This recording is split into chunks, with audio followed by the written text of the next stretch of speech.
জামায়াতে ইসলামীর তথাকথিত আনুপাতিক প্রতিনিধিত্ব বা পিয়ার আন্দোলন একটি পরিকল্পিত রাজনৈতিক প্রতারণা ছাড়া কিছুই ছিল না বলে মন্তব্য করেছেন জাতীয় নাগরিক পার্টির আহ্বায়ক নাহিদ ইসলাম। তিনি বলেন, জনগণের গণ অভ্যুত্থানের পরিপ্রেক্ষিতে রাষ্ট্র ও সংবিধানের পুনর্গঠনের প্রকৃত প্রশ্ন থেকে জাতীয় সংলাপ ও ঐকমত্য কমিশনের সংস্কার প্রক্রিয়াকে ভিন্ন খাতে প্রবাহিত করতে এ আন্দোলন করা হয়েছিল।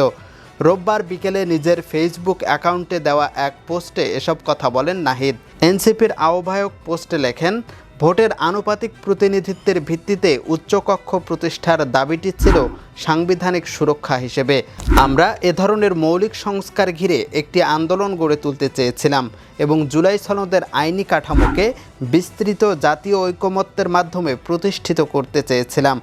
কিন্তু জামায়াত ও তার মিত্ররা এই এজেন্ডা হাইজ্যাক করে এটিকে শুধু পিয়ার ইস্যুতে পরিণত করে।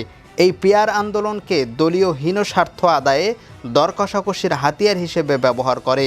তাদের উদ্দেশ্য কখনোই সংস্কার ছিল না, এটি ছিল কৌশল মাত্র।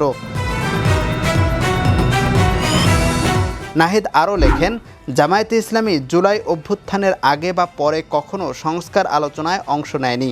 তারা কোনো বাস্তব প্রস্তাব, কোনো সাংবিধানিক দৃষ্টিভঙ্গি এবং একটি গণতান্ত্রিক প্রজাতন্ত্রের প্রতি কোনো প্রতিশ্রুতি দেয়নি। ঐকমত্য কমিশনের সংস্কারের প্রতি তাদের হঠাৎ সমর্থন কোনো দৃঢ় বিশ্বাসের কিছু ছিল না, বরং এটি ছিল কৌশলগত অনুপ্রবেশ, সংস্কারবাদের ছদ্মবেশে একটি রাজনৈতিক নাশকতা। বাংলাদেশের জনগণ তাদের প্রতারণা স্পষ্টভাবে বুঝতে পেরেছে জানিয়ে তিনি লেখেন, তারা জেগে উঠেছে এবং আর কোনো মিথ্যা সংস্কারবাদী বা কৌশলী ব্যক্তিদের দ্বারা প্রতারিত হবে না।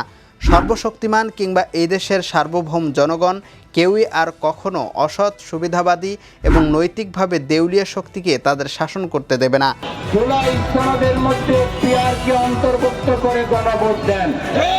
এদিকে নাহিদ ইসলামের এমন বিস্ফোরক বক্তব্যের পর প্রতিক্রিয়া জানিয়েছে বাংলাদেশ জামায়াতে ইসলামী।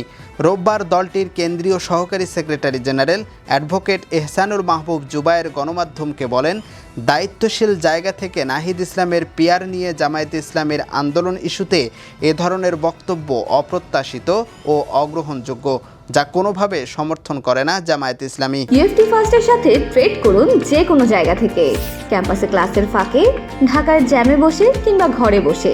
ট্রেডিং এখন হাতের মুঠোয়, তাই ট্রেড করুন যখন খুশি, যেখানে খুশি।